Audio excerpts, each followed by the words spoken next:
this inclination towards having my own business, and that led me down the path of becoming very, very passionate about marketing and using the internet to build relationships. And then fast forward a bit, I started my first online business. I wrote an ebook for college students on how to succeed in college way back when I was a college student. And I got into marketing on LinkedIn. I was working a job selling software. And inadvertently, just because I was so sick and tired of cold calling, for any of you who have cold called, you know how much it sucks. I was so sick and tired of it. I said, you know what? I bet you if I use LinkedIn, I can get better results. And guess what? It worked. So, before I knew it, I was working with small business owners. I was living in Vegas at the time and showing them a very unique way of using LinkedIn for building those key relationships. And in the process, it's been several years since I authored Disrupting LinkedIn, kind of became known as the household name when it comes to using LinkedIn for lead generation and marketing. And then something happened last year when the COVID situation hit.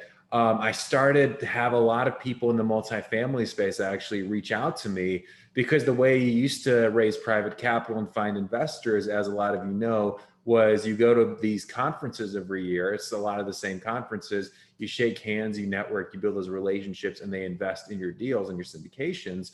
Well, that went away last year. So people were kind of scrambling for a new vehicle of building relationships with high net worth individuals, private lenders. And so I took my LinkedIn methodology and show people how to use it for raising private capital and finding high net worth investors. And, a lot of you have probably heard me on some of the leading podcasts out there when it comes to multifamily. And the name of the game of what we're going to be talking about today is, even if you don't come from a wealthy and affluent background, even if you don't know a lot of people who have capital to place, how do you go about using the internet, more specifically LinkedIn? And we'll talk about why that is a little bit later, to build these key relationships and raise the money to fund your deals. That's the name of the game here. And there's a tremendous opportunity right now for doing that, especially for doing it for multifamily.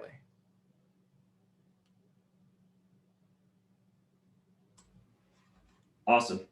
Thanks for that introduction. Sounds like you've hit a niche here in the last year or so, and I'd love to hear more about that. So why should we use LinkedIn for raising capital?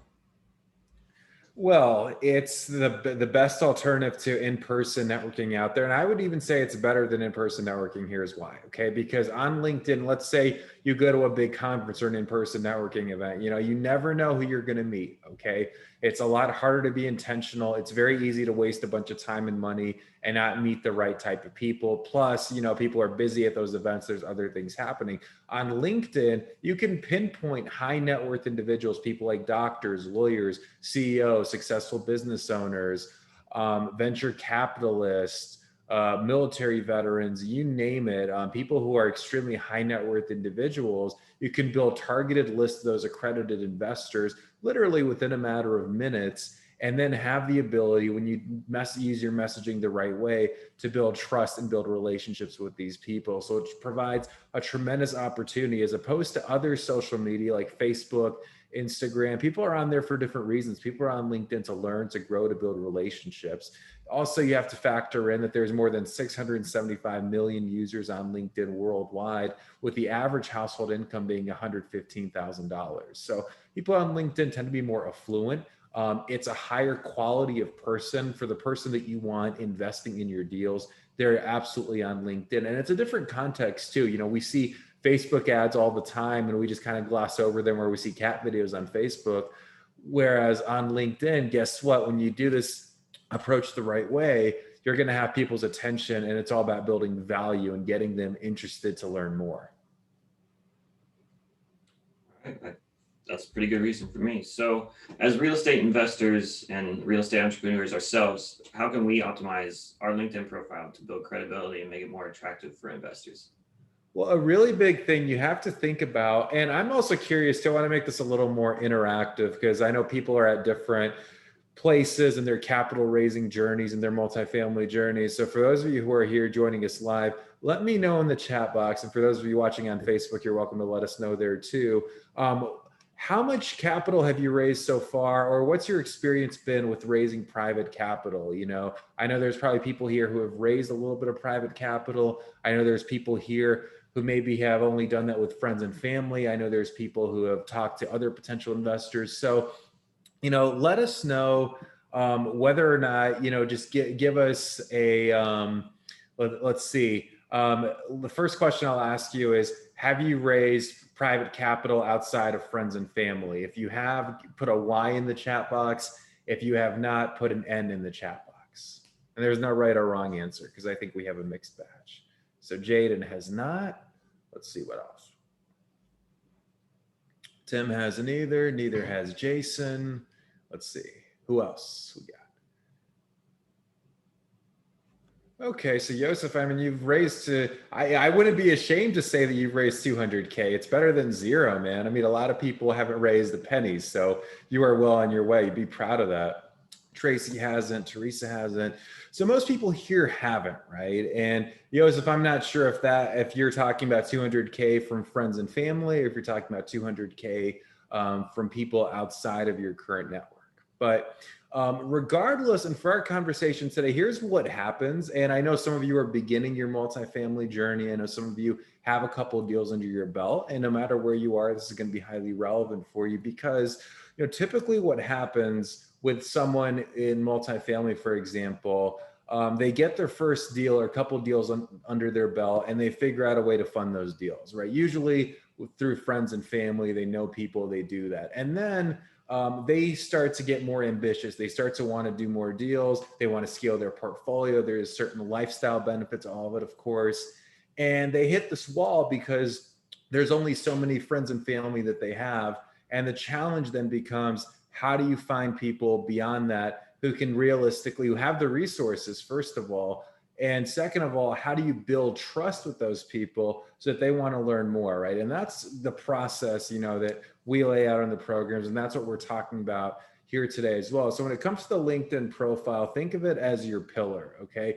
Think of it this way. Other than your website right now, your LinkedIn profile is your most important thing online. Doesn't matter if you haven't logged in 5 years, it still is. Here's why. Because people go and Google your name, that LinkedIn profile is going to be one of the first things that comes up. And if you think that someone's going to invest with you without Googling your name, it just wouldn't happen, okay? Especially now.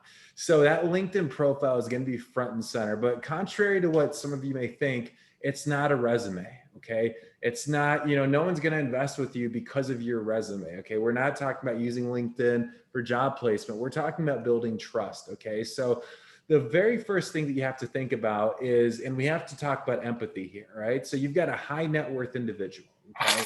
They look at your LinkedIn profile, for example, and that person, they have a decision to make.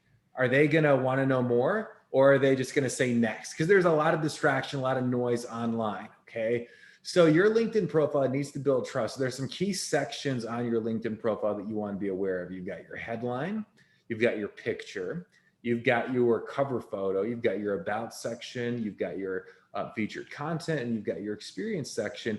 And when you optimize it the right way, not only does it boost your credibility and trust with potential investors, but you also boost your visibility, okay? Because it acts like a search engine. So it's got this SEO thing that it does as well. So it's really, really powerful stuff. There's a lot of big mistakes I see from multifamily investors, from multifamily syndicators that we can talk about as well. But the very first thing, you know, you've got to step up to the plate and commit to optimizing this thing, commit to getting this strategy down, because even if you are just raising money with friends and family right now, they're still probably going to do their due diligence and check you out on LinkedIn. Okay. So the very first action item, if you're taking notes, is commit to optimizing your profile so that it builds trust for your investors. Notice I didn't say so that it makes you look good. Okay. So that it builds trust for your potential investors. So Matt, did you have a follow-up question to that? Because I want to make sure we don't go down too many tangents all at once here. No, we got plenty of time. I guess the next one would be specifically, what is the methodology that you would recommend for starting to raise capital once we have that LinkedIn profile complete? Yeah, so there's 4 parts to it, and we could spend hours talking about this, but I want to make sure we at least cover the bigger picture here today. The first one is magnetizing your list. So it's all about using LinkedIn to build hyper-targeted lists of potential investors, of high net worth individuals who might be a good fit to invest with you. Okay. And it's not just about saying, okay, here's what these people do for a living. You want to build your list on a combination of 3 different criteria. Okay. There's the right net worth range. Okay. So can you go on LinkedIn and say, hey, I want people of $10 million net worth or higher? No.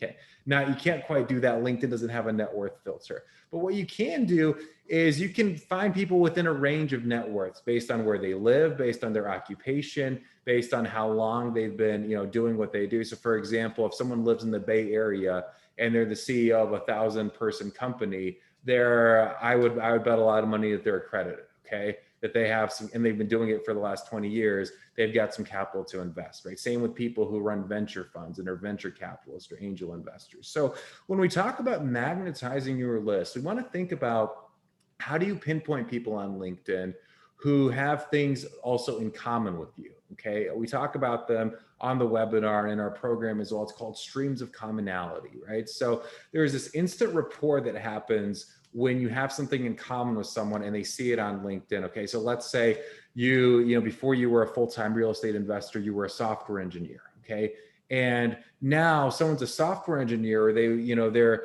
in an executive position at a software company. You've got that instant stream of commonality. It could be location, it could be a number of different things. Okay, so magnetizing those lists, we want to think about building hyper-targeted lists of potential investors who you most want to attract, okay? And we want to not include the people who are going to be tire kickers and who are going to waste your time or want to pick your brain, okay? We don't want those people, okay?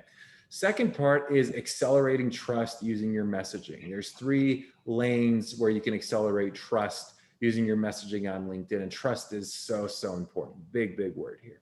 So first lane is your profile, which we talked about a little bit, okay? That's front and center. Before you do anything else, you need to get that dialed in, okay? Second lane is your content strategy. So what you're posting on LinkedIn, how often, what the intention is, who your posts are reaching, all those different things. Contrary to popular belief, this isn't about posting 5 times a day. Okay, just because some guru out there said that you need to post 5 times a day, it's not true. Okay, in fact, you can use this strategy while barely posting at all. It's not about posting and hoping. Sometimes people want to market themselves on LinkedIn or online. They're like, hey, I'm just going to post a bunch of stuff. And it's all about, working hard and doing a lot. And that's just not the case. Okay. That's a quick way to burn out. So this isn't about posting a bunch of stuff. But when you do post, or if you post, posting things that are highly relevant and that build trust and get people to want more. Okay. And the third piece of accelerating trust is your messaging. Okay. So that's the direct message that you can convey a point to someone that builds trust, and not going out there, because we all get those pitchy messages on LinkedIn, or some of us do, or someone's trying to sell us something. Okay. Instead of doing that, because first of all, doing that is illegal if you don't know them in most cases. So instead of doing that, it's all about developing multi-step messaging to build the relationship and move that person along so that ultimately that relationship goes beyond LinkedIn. They become part of your investor list and they invest with you. Okay. Next part is developing the system so that you can delegate it. Okay. Great thing is there's automation tools out there that do a lot of the work for you once you set the system up. And delegating, because there's going to be a little bit of work, maybe 15, 30 minutes a day tops, required of managing it. And you can have something that's a system that you can easily delegate. Okay. So you're not having to, be in the business, so you can scale this up. That's really key. And then the final piece is enrolling the investors. Okay. So getting people on your investor list, having a list of deal ready investors. And I want to stop here and talk about something really, really important. And that is, a lot of people, and some of you, I know there's different varying experiences. A lot of people make the mistake of thinking, well, when I have a deal, that's when I'm going to start worrying about finding investors and raising capital. Okay. So, hey, I'm going to do a deal in 9 months. I'm going to have the deal. The money will come, baby. Not quite how it works. In most cases, build that list of deal ready investors now before you have the deal. Okay. You don't want to lose out on deals. You don't want to be stuck because you don't have access to private capital. So even if you're not planning on doing another deal for a while, or maybe you're planning on doing your first deal, sometime before the end of the year, you need to start building these investor relationships now so that you can close that deal when you need to.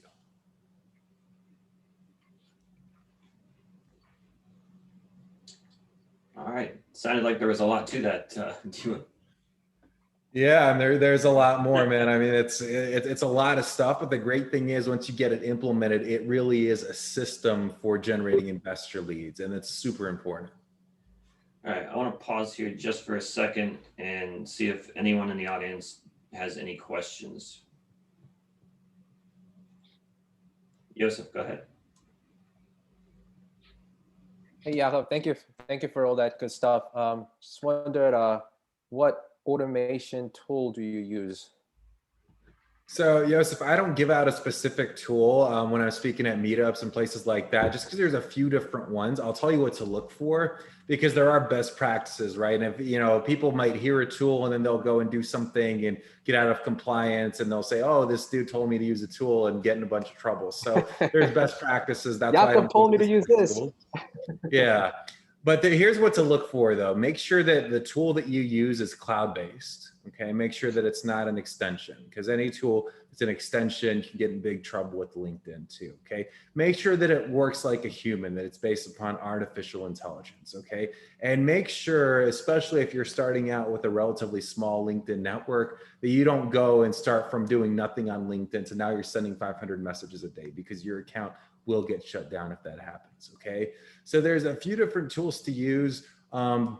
The key thing is, and what the tool does is you can automate your multi-step messaging, you can automate your flow. And the other big thing is you want it to be automated without looking automated. That's the other big thing. Because if someone's like, wait a minute, this is clearly canned, they're a high net worth individual, you can lose their trust instantly when you don't have the right messaging. So I would say, that's the more important thing than the specific tool. But using the tool is just something that makes life easier. It saves you time. Awesome. Okay, thank you. Mm-hmm. Awesome. Any other questions so far?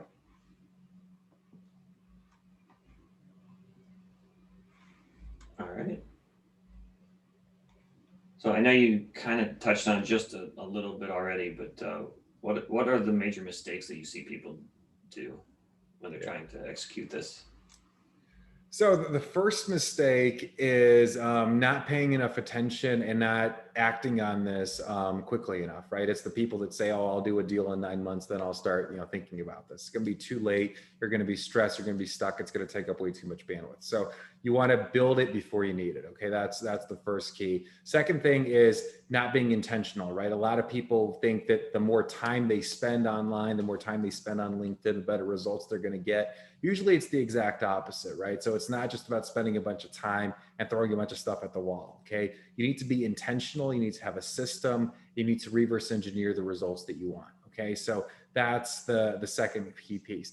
Third thing, there's some key profile mistakes that we talk about, and most real estate entrepreneurs are making either one of these or a combination. First one is they try to go super formal. They try to sound super corporate on their LinkedIn profiles. Remember, a resume isn't what you're looking for here. Having corporate jargon, getting into the details of real estate, throwing that around isn't going to build trust with your ideal investors, because they don't care yet. They don't know you. They don't trust you yet. Okay. Second thing is, and I know some of you may still have W-2 jobs. So, sometimes people will say, okay, well, how do I do both on a LinkedIn profile? And what you don't want to do is list out a bunch of experiences and have it sound like you're all over the place. Okay. So you don't want to be scattered. Okay. So let's say you come from an engineering background. Think about in your messaging and your positioning on your profile, how can you leverage that to build trust and to show your credibility? Okay, so maybe the fact that you think like an engineer is a great reason why someone should trust you to, analyze all the deals, and why, investing with you mitigates risk. That's one example. Okay, and the third mistake is sometimes people get too markety or salesy on their profile. So it sounds like, call it a 90s marketing brochure where, there's all these features and benefits. Do you want to build unlimited passive income and retire in the next 3 months without having to lift a finger? Give me a call right now, like that kind of stuff. If someone's as savvy, and we have to talk about, and on the webinar happening tomorrow, we talk about the psychology of your ideal investors, right? And you have to understand, and a lot of people don't quite get this, people are more open right now to alternative investing than they've ever been. For example, Yield Street raised almost $2 billion in private capital last quarter of 2020. Okay, this is no hands were shook. These were people going online, liking the deal, and investing money in it. Okay, so if they can do it, there's a massive opportunity for you as well. Okay. So what you have to understand though is they're going to be naturally skeptical. Okay, people with money are going to be discerning. Okay, they didn't get money by just throwing it around. And I see sometimes, you know, real estate entrepreneurs will say, oh, if someone's worth $10 million, what's it to them to write a check for 150 grand? It's still a lot. They value their money, right? I mean, it's not like, oh, anyone who asks me for money, let me just go ahead and wire them some money. So you still have to build trust. And these people are gonna initially, if you don't do this the right way, they're gonna put all their walls up and not let you through, okay? So it's really important to understand the value of trust in executing this whole kind of system. And, you know, speaking of which, you are looking for a system here. So when you really get this dialed in, and a lot of people think about their investor marketing as more of a one-off, like, hey, I'm going to have a deal, I'm going to scramble, find some investors, rinse and repeat, right? And it's really stressful if you do that. And anyone who's built a successful multifamily business, who's got a good amount of assets under management and doing really well, especially, you know, a lot of the mentors out there, they all have a deal ready list of investors. Okay. They all have a system for finding investors. Okay. It's not just word of mouth. It's not just, oh, getting a one-off to close one deal. You're really looking for the system here that'll get you results month after month. So those are some of the biggest mistakes that I see. Let's see what else. One other one that kind of ties into something I was saying earlier. Sometimes people will think that they're not ready yet. Okay, they'll say, well, you know, when I'm more educated, when I read the next book, when I go to the next seminar, then I'm going to be ready to start talking to investors. You have to understand, if you're here on this meetup right now, you probably know a lot more about multifamily investing, especially passive investing, than most of the people you're going to talk to. Okay. Who are going to invest with you. So it's owning that authority, talking about it confidently. And, you know, just because you haven't done a deal yet, or maybe you've only got 1 or 2 deals under your belt, you know, you can still build a lot of trust and value. It's not about, you know, being in the business for 30 years. There's no magical thing that happens, you know, once you're around for a certain amount of time. I want to challenge you to own that authority right now and to think about, what if you were ready now? Okay, and start acting like that, especially when it comes to the capital raising side of the business, because that tends to intimidate a lot of people, right? It's asking people for big chunks of money. Yeah, that is definitely a lot of good tips there for sure. Before we go on, has LinkedIn made any changes recently that we should be aware of that may?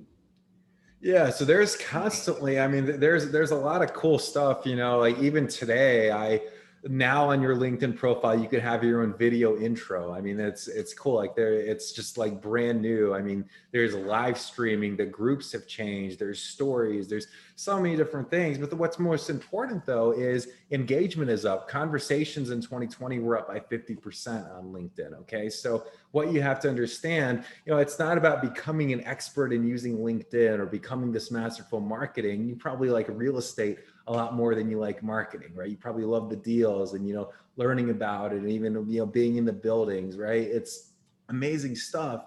So rather than doing that, you just want to take what you can apply and implement here. Like, okay, here are these changes. What does that mean for finding investors? How does that make my life easier? Okay. And the commonality among all that is people are spending more time, they're more engaged. A lot of people are getting turned off by Facebook, Instagram, Twitter for, you know, a number of reasons. And right now is kind of the golden era for using LinkedIn for investor marketing. And that's what these changes are continuing to lead to. Awesome.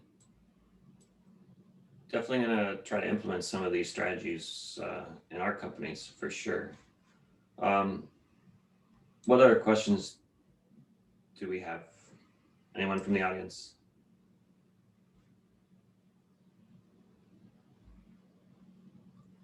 Do you have an example of a good profile headline? Okay, so question from Wakefield Lee. So I'm going to answer that in a way you're probably not going to expect. There's a lot of good examples, okay, but if I give you an example right now and you're, oh, that's good, I'm just going to steal it and use it, I would be doing you a major disservice. You know, here's why. Because, if you do that and you try to copy someone else, they have a different way of communicating. They have a different way of approaching investors. They may be in a different place in their investing journey. And if you start off like faking it, okay, and not really tapping into your unique positioning, it's going to be so much harder to actually have conversations with investors, let alone get them to trust you to invest with you. Okay. So, we talk about, I'll give you something to think about and work with though, a USP, a unique selling proposition. Okay. So what's the experience that you give someone, right? So for example, on the headline, what's in it for your ideal investor? Okay.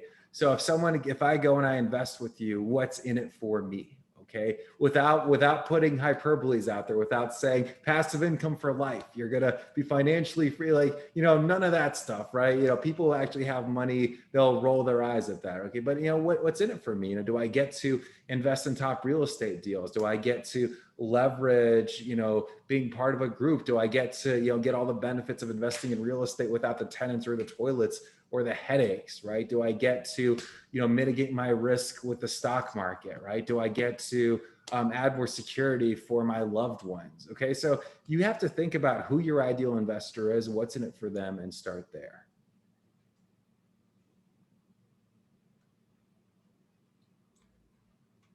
Yeah, that's definitely fair. What other questions we got?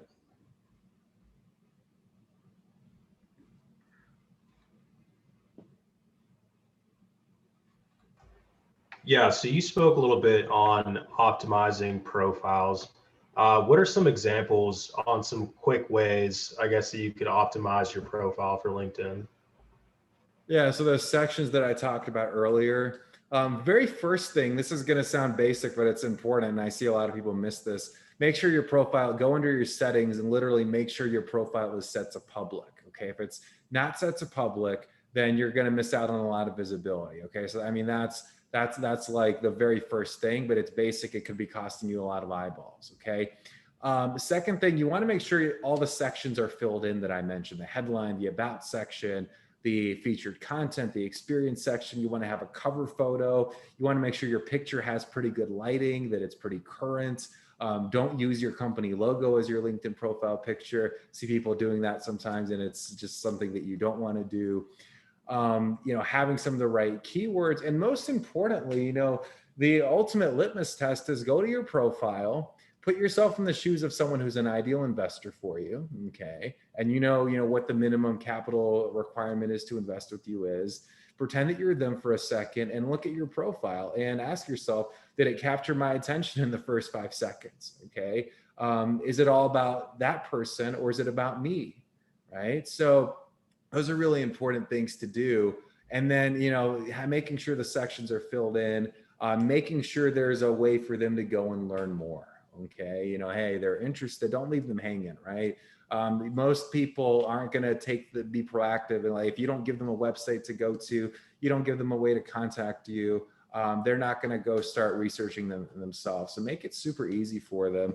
And the other thing is the way it's visually laid out. Some people have great messaging, great content, but it's clumped together in big paragraphs and it looks just overwhelming to read, right? So spacing it out, white space is your friend on your profile. So those are a few things just right out of the gate that are really important to go and do. Looks like we got another one in the chat. Would you say warm calling after messaging these investors is ideal and builds more rapport? Absolutely not. So I'm not quite sure what you mean by warm calling, but here's the name of the game, right? Whenever you talk with a potential investor, you want them to see you on a level playing field, right? So the moment they start thinking, oh, this person just wants my money, or they just want to try and sell me something, you're screwed.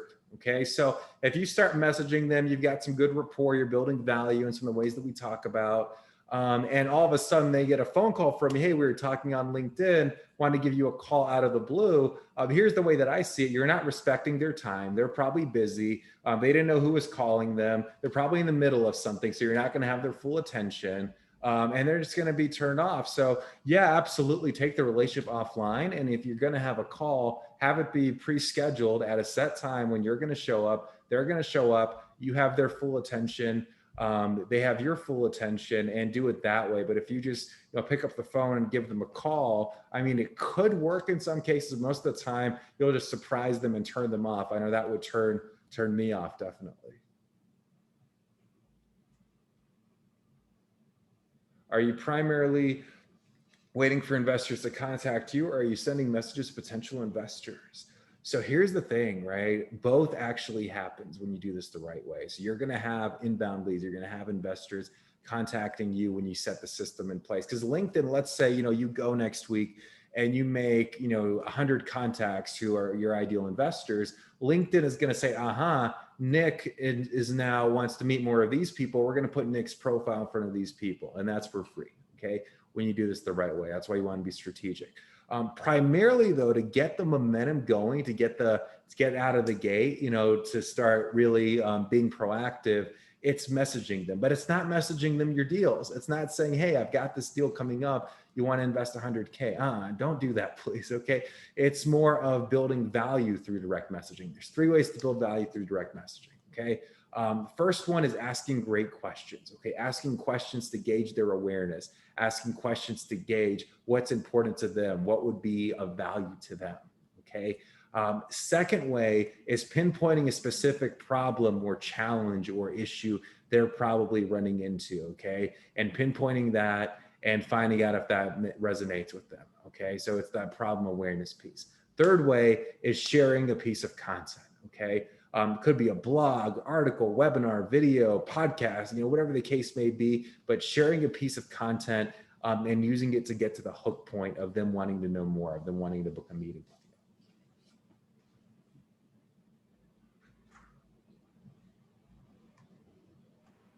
you. So I guess to follow up with that, could you think of an example of where you kind of DM somebody and you ask them a great question to gauge awareness? All right, guys, could you walk us through kind of how that scenario went down? So no scenario is exactly the same. I mean, one example, right? We have to think about where they're at, right? So for example, one question might be, how familiar are they with passive real estate investing? Or do they ever invest in real estate? Okay. Or have they ever thought about investing in real estate? And it depends too. I mean, that's one example out of the gate, but it's not, the great thing about the automation is you can have multiple steps in the process. So, that's just one way to build value. That's just one way to gauge their interest, or asking if they've ever heard of something. Okay.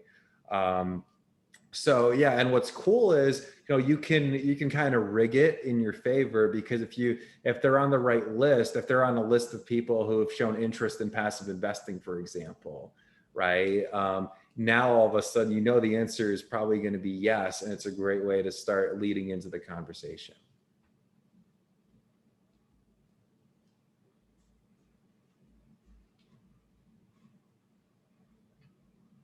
Any other questions? Yeah, so I know at the beginning you kind of had spoke on, if you see a Facebook ad, you kind of know right away, hey, this is an ad I'm obviously getting targeted on. Now, do you recommend running ads on LinkedIn, or do those kind of look, I guess, a little better and more natural on LinkedIn than they would appear on, say, Facebook? No, I don't. If you can do this with zero ad budget. So LinkedIn ads aren't nearly as good as Facebook ads. If you're going to advertise, do it on Facebook. But with that being said, most people here shouldn't be advertising on Facebook. Big learning curve, got to have a big budget. You're going to get, there's just so many variables to it, right? So unless you already have Facebook ads dialed in, I would go with a system like this first, because you're going to have higher quality leads, but absolutely not. I mean, I wouldn't advertise on LinkedIn unless you can easily, and I'll give you a parameter here, just like to start. Unless you can easily lose $10,000 a month for 3 or 4 months with testing, unless you've got that kind of budget and run rate, then maybe it'd be worth experimenting with. But otherwise, I wouldn't play with it.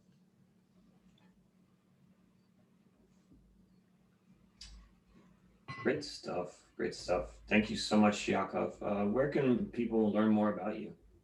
Yeah, so 2 places. Number 1, find me on LinkedIn, send me a connection request. Always a good thing to do. Check me out. My name is pretty easy to find. Second way, I'm going to drop this for everyone in the chat box. So make sure you go ahead and register tomorrow night, free webinar. Let me make sure I can spell. I'm having like a dyslexic moment over here. Let's see. So if you go to linkedleads.us/RC webinar, go check that out right now. Register your seat. It's happening tomorrow night.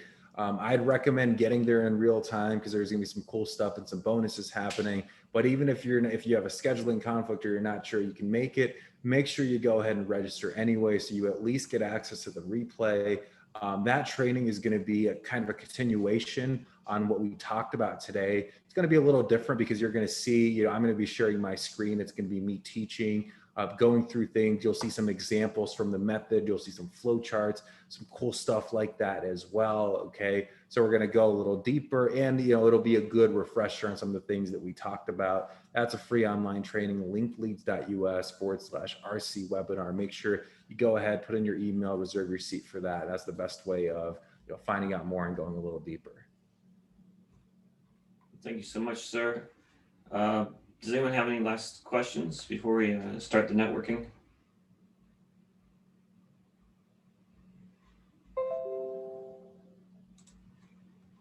All right. I'm going to pause the recording and we'll go into our breakout rooms. Yakov, you are more than welcome to stay. We'd love